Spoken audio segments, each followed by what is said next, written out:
Hola, te habla el profesor Isván Pérez y vamos a seguir continuando con el tema de las fases y las etapas de la metodología de ciclo. Aquí vamos a estar viendo las fases del LSA. Las fases del LSA son cuatro y la primera de ellas es la que tiene que ver con las metas y la definición del alcance. Y tenemos la de análisis de inventario, tenemos la de análisis de impacto y la de interpretación. La primera de ellas, la que tiene que ver con la definición de las metas y el alcance, fíjate que se refiere a que tenemos que definir claramente cuál es la meta de lo que queremos hacer, ¿verdad? ¿Por qué es que queremos hacer el estudio? El alcance, pues, hasta dónde va a llegar el estudio, ¿verdad? El estudio va a incluir la producción de un departamento, la producción de varios departamentos, ¿verdad? Tengo que definir eso. Eh, Cuando hablamos del análisis de inventario, lo que tenemos que pensar es en los inputs que voy a tener al sistema y los outputs, y tengo que identificarlos y tengo que cuantificarlos. Vamos a estar viendo más adelante sobre los inputs y los outputs que podemos tener. En cuanto al análisis del impacto, pues tenemos que poder definir si ese análisis de ese impacto es significativo o no es significativo. Si no es significativo, pues a lo mejor pues no es meritorio hacer ningún cambio en mi proceso. Y por último, tenemos la interpretación, que la fase de interpretación es una dinámica que se puede presentar en cualquiera de las fases anteriores. Como podemos ver aquí, nos presentan como una especie de, de, de flechas que indican dirección y podemos ver que la dirección, la relación de dirección es entre la fase 1 y la fase 2, la fase 2, la fase 3, y podemos ver que la fase de interpretación se puede conectar con cualquiera de las otras fases. Lo que quiere decir eso es que la interpretación de nosotros puede aplicar o puede traer cambios en cualquiera de las fases anteriores. Es un sistema dinámico. Por último, quiero que veas que en cada una de las fases hay lo que llamamos un ISO, que esa es la Organización Internacional de Estándares, y esa es la sección de esa organización que recoge los requerimientos de esa fase. Así que puedes ver que tenemos ISO 14040, ISO 14041, ISO 14042 e ISO. Ok, aquí vamos a ver las cuatro fases explicadas y nuevamente vamos a ver que nos hablan de la fase de meta y alcance, de definirlas. Y aquí vamos a definir el propósito y los productos esperados del estudio. Fíjate que tenemos como un diagrama de dos posibles productos, que es un vaso de plástico o una botella de plástico, ¿verdad? Pues aquí en el alcance de mi estudio, al definir ese alcance, yo voy a definir si el alcance de mi estudio es para la botella de plástico solamente o incluye el vaso de plástico. Eso es un ejemplo. Luego vamos a tener la fase de análisis de inventario, donde vamos a compilar y a cuantificar todos los inputs y outputs del sistema. Y cuando hablamos de compilar, lo que estamos diciendo es que vamos a identificar todas aquellas cosas que entran a mi sistema y que salen de mi sistema. Y cuantificar quiere decir que después que las hayamos identificado, vamos a coger y las vamos a poner numéricamente en su valor justo. La fase 3, que es la fase de análisis de impacto, vamos a evaluar cuán importante es ese impacto ambiental, ¿verdad? Cuán importante es ese efecto de ese impacto ambiental. ¿Por qué? Porque a lo mejor el impacto ambiental es bien pequeño y no vale, o sea, no hay ninguna razón para hacer cambios en el proceso o para cambiar un proceso por otro porque no tiene gran impacto. Y por último tenemos la parte de interpretación, que la parte de interpretación vimos anteriormente que es dinámica con respecto a las primeras tres fases, y que esa parte de interpretación podemos decir que identifican áreas de mejora, ¿verdad? Identifican áreas de mejora en mi proceso de forma que yo pueda decidir si ese proceso yo lo puedo mejorar directamente o si pongo a competir con otro proceso, ¿verdad? Podemos típicamente, pues podríamos decir, pues mira, tengo un proceso alterno que lo puede hacer mejor.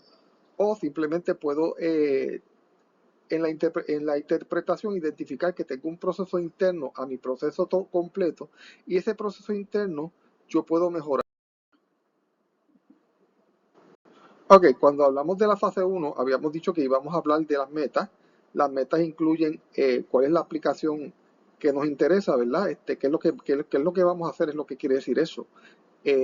Vamos a hacer carros, vamos a hacer botellas, ¿qué es lo que vamos a hacer y para quién? ¿Cuál es la audiencia? ¿Y cuáles son las razones del estudio? Por ejemplo, una razón de hacer el estudio podría ser pues para entrar en cumplimiento legal con algún nivel de emisiones. Cuando hablamos del alcance, hablamos del sistema de producción, que lo que quiere decir es, vamos a hacer el estudio para varios productos o para un producto, ¿cómo lo vamos a hacer, verdad? Los tipos de impacto, ¿qué tipo de impacto vamos a estudiar? Vamos a estudiar impactos de emisión de gases de invernadero, vamos a estudiar impactos de desperdicios sólidos, impactos de desperdicios de agua, cosas como esa. Y la calidad de la data, ¿verdad? ¿Cómo vamos a tomar la data para estar seguros de que esa data pues tenga una calidad mínima y pueda ser utilizada en el futuro?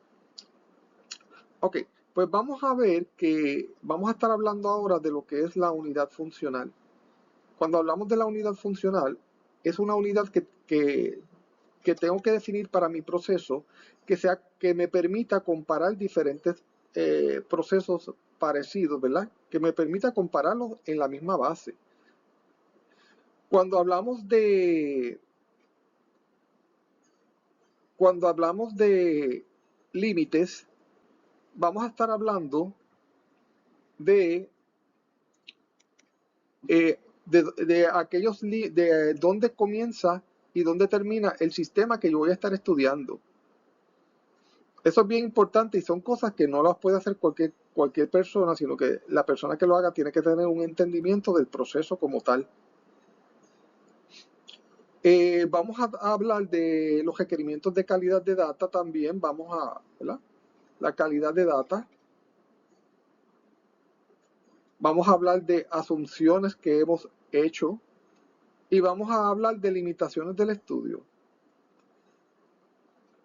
Limitaciones del estudio es hasta dónde llega el estudio, por ejemplo. ¿Verdad? ¿A qué cosas puede explicar el estudio? ¿Qué cosas incluye el estudio? Ya aquí me explican lo que es una unidad funcional y me dicen que es una medida de función del proceso estudiado, del proceso del producto o sistema estudiado. O sea que es una medida de función, va a indicar la función. Y nos dice que provee referencia con respecto a los inputs y outputs y me dice también que puede ser definido claramente y que puede ser medible, ¿verdad? Tiene que ser algo que yo pueda medir y que pueda ser también, pueda ser puesto, o sea, pueda ser preparado claramente o puesto claramente, de modo que facilite la... Aquí vamos a ver que nos hablan de la unidad funcional. La unidad funcional puede estar en términos de cantidad, puede estar en términos de peso o en términos de calidad. Y ejemplos de unidad funcional son, para una impresora, 100.000 hojas de papel impreso. Imagínense que usted tiene impresora tipo A e impresora tipo B, ¿verdad? Y usted quiere ver cuál de esas dos impresoras produce menos emisión de gases invernaderos. Pues entonces usted tiene que tener una forma de poder compararlas. Y por eso es que necesita una unidad funcional. Una unidad funcional que las haga comparables una con la otra. Eso es lo que usted necesita lograr, una unidad funcional que las haga comparables. Pues usted puede coger y decir, pues mira, vamos a hacer el proceso de sacar 100.000 hojas de papel con con la impresora de tipo A y 100.000 hojas de papel con la impresora de tipo B, y vamos a comparar las emisiones y los inputs y los outputs y todo lo que entra, y hacemos el análisis. Y eso es lo que podemos hacer. Cuando hablamos de styrofoam, podemos comparar el styrofoam contra, digamos, el cristal, comparando un vaso de styrofoam contra un vaso de cristal que va a contener los dos 8 onzas de que pueda contener 8 onzas de café caliente.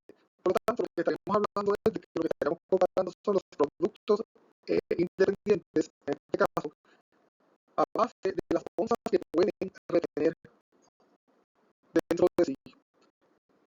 Cuando hablamos de bombillas, las bombillas pues, nos dice que podemos proveer comunidad funcional, podría definirse proveer 1.000.000 de lumens por el tiempo de vida de esa bombilla, ¿verdad? Si tengo una bombilla incandescente, yo la voy a usar hasta que me provea 1.000.000 de lumens por usarla, que me provea 1.000.000 de lumens, ¿verdad? Y si tengo una bombilla de otro tipo, una bombilla LED, pues la voy a usar de la misma forma para compararlas. Lo importante aquí es que aquí lo importante no es tanto la cantidad, sino la definición en sí de la unidad funcional. Yo puedo haber puesto aquí 1.000.000 de hojas de papel impreso, ¿verdad? Y hacer el proceso con ambas impresoras con 1.000.000 de hojas de papel. Así que no es tan importante el número. Lo que es importante es la definición como tal que usted escoja. Si usted hubiera cogido, por ejemplo, 10 hojas de papel, son muy poquito, ¿verdad? Podemos cambiar el sufrimiento porque sabían que eso es muy poquito para ver si hay No siempre es fácil definir la unidad funcional con respecto a los productos. A veces pues, no es tan fácil. Por ejemplo, coge de ejemplo cuando me dicen que voy a comparar bolsas de papel con bolsas de plástico, ¿verdad? O cuando me dicen que voy a comparar bombillas fluorescentes con bombillas LED, o eh, asientos de plástico con asientos de madera. Yo pensaría, pues mira, si yo voy a buscar cuál es la función de las bolsas, la función de las bolsas es contener un peso, ¿verdad? Así que yo tengo que comparar esas bolsas a base del peso que puedan contener. Y pues no es tan fácil, por ejemplo, las bombillas. Ya tal vez yo podría definir que la función de las bombillas es iluminar, y por lo tanto estaría estableciendo que la unidad funcional tiene que ser cuántas horas de iluminación proveen cada una de ellas. Cuando hablamos de sillas de plástico con sillas de madera, pues la función de esas sillas es soportar un peso, que sería lo que se me ocurre a mí, y entonces tendría que estar hablando de cuánto es el peso que puede soportar cada silla, ¿verdad? La unidad funcional sería que soporte el peso de una persona promedio. Bueno, pues para entenderlo un poquito mejor, vamos a coger el caso del papel toalla y el secador de aire. En ese caso, pues la función era secar las manos. Y ahí yo podría definir la unidad funcional como 200 manos secadas, ¿verdad? Pues yo voy a comparar ambos productos a base de 200 manos secadas.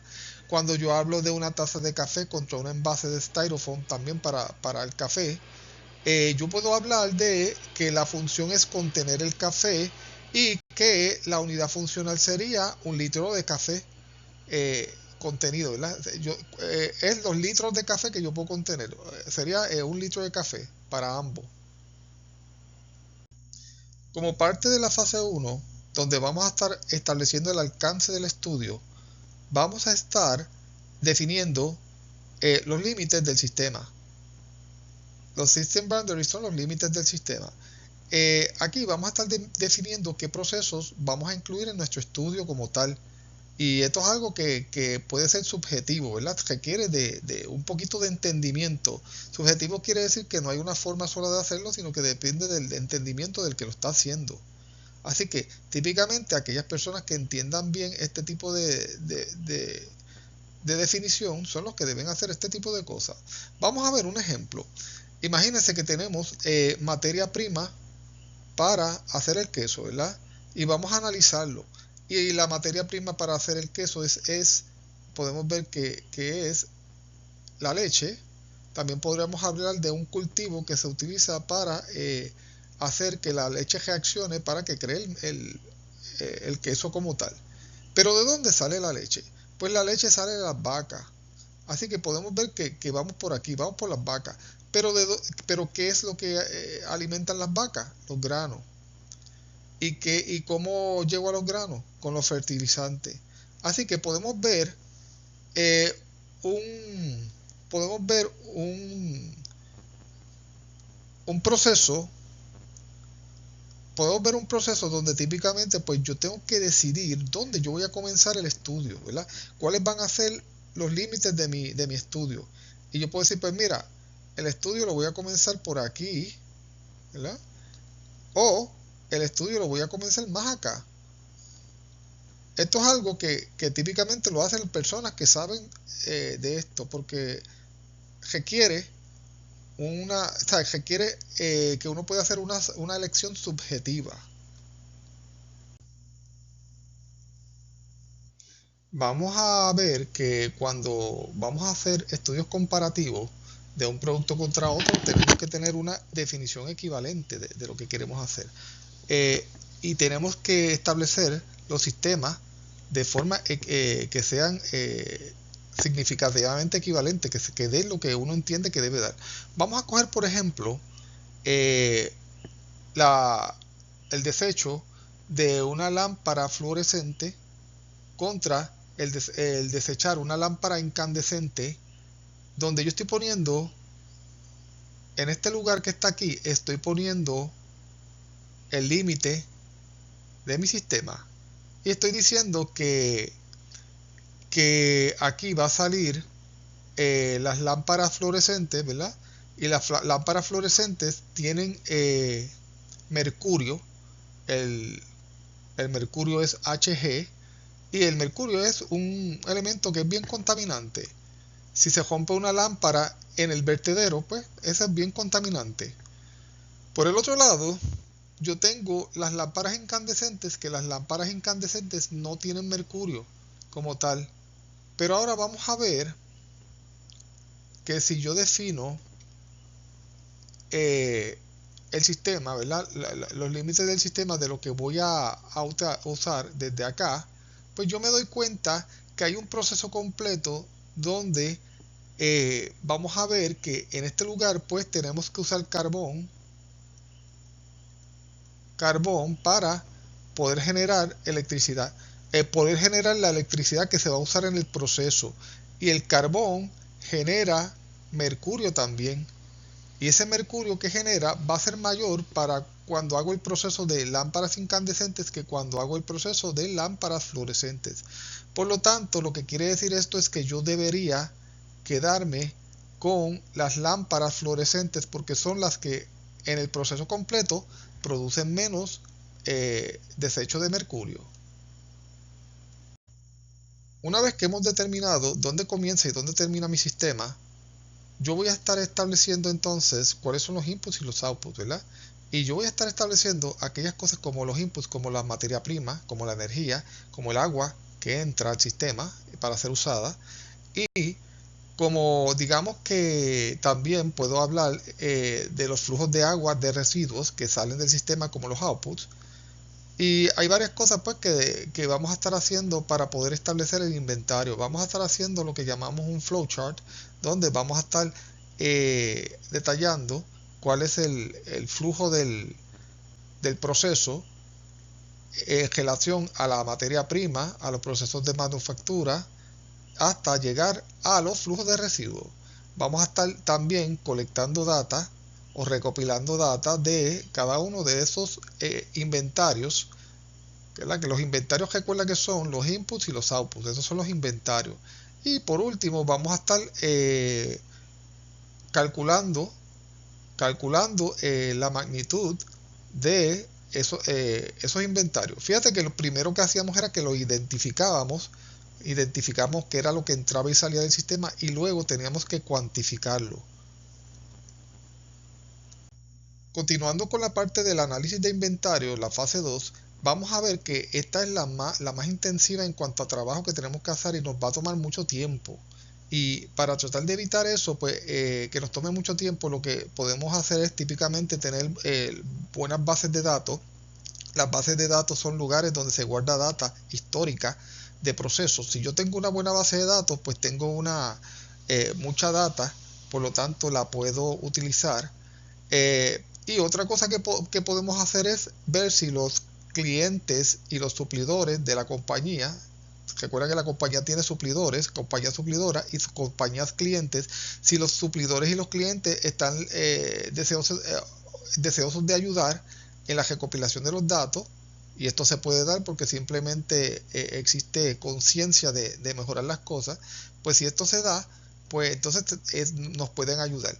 Pero vamos a ver que como existe una gran cantidad de bases de datos que están disponibles para ser comprados, pues no es mala idea uno simplemente comprar una base de datos para tener esta información, porque esta información alguien la tomó.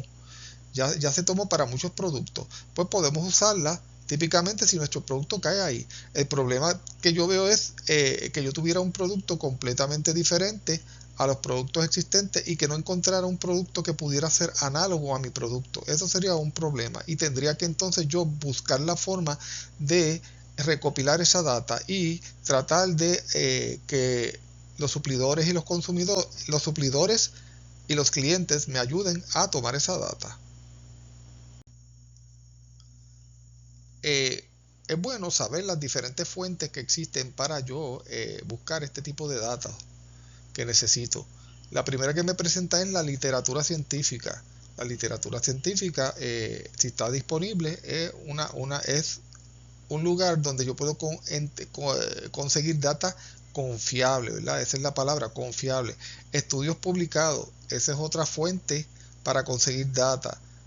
Registros del gobierno y de la industria, ¿verdad? Típicamente pues pueden que existan esos registros y pueda utilizarlos también asociaciones de la industria que se dediquen a este tipo de cosas, a recopilar información como esta. Consultores privados, este sería el último caso donde yo, si no consigo nada en las otras fuentes, pues yo estaría contratando un consultor privado para que recopile esa data. Podría ser que yo usara más de una de las fuentes que estamos viendo, y eso sería lo normal, usar más de una fuente. Si el producto es nuevo, no va a existir data. Si es un producto que nunca se ha hecho, ¿verdad? No va a existir data. Así que lo que yo puedo hacer es estimar alguna de la data, porque no se va a poder encontrar data de ese producto nuevo. Tendría que estimar. Vamos a estar viendo que cuando estemos hablando del assessment que hay que hacer, del impacto como tal en el proceso, vamos a estar identificando y cuantificando la magnitud de ese impacto, ¿verdad? Primero vamos a identificar cuál es ese impacto y cuánto es ese impacto. Y vamos a ver que a veces pues es un poquito difícil cuando tengo mucha información. Por lo tanto, esos impactos pues vamos a estar tratando de ponerlos en unas categorías de impacto que me permitan a mí fácilmente medir cuál es el assessment de ese impacto, cuál es el efecto de ese impacto. Y voy a estar cogiendo las emisiones y los consumos y los voy a estar expresando como una de esas categorías, que esas categorías me van a ayudar a entender cómo es que se afecta la salud humana y el ambiente. Vamos a ver en el próximo slide cuáles son las categorías que vamos a estar utilizando. Las categorías que vamos a estar utilizando para establecer el impacto son, primero, las emisiones de gas de invernadero, ¿verdad? ¿Cuántas toneladas de gas de invernadero en términos, digamos, de CO2 equivalente, se tiran al aire. La disminución de la capa de ozono. ¿Cuánto disminuye la capa de ozono porcentualmente, por ejemplo? La utilización de energía como un impacto. La utilización de energía ha aumentado en tantos megawatts por mes, digamos. La utilización de agua. ¿Cuál es el impacto en la utilización de agua? En el agua, ¿verdad?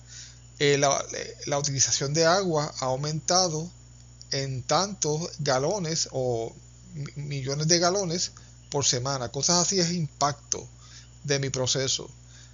Acidificación. ¿Cuánto se está la región, cuánto se está acidificando? La eutroficación. ¿Cuántos de mis cuerpos de agua están sufriendo de eutroficación donde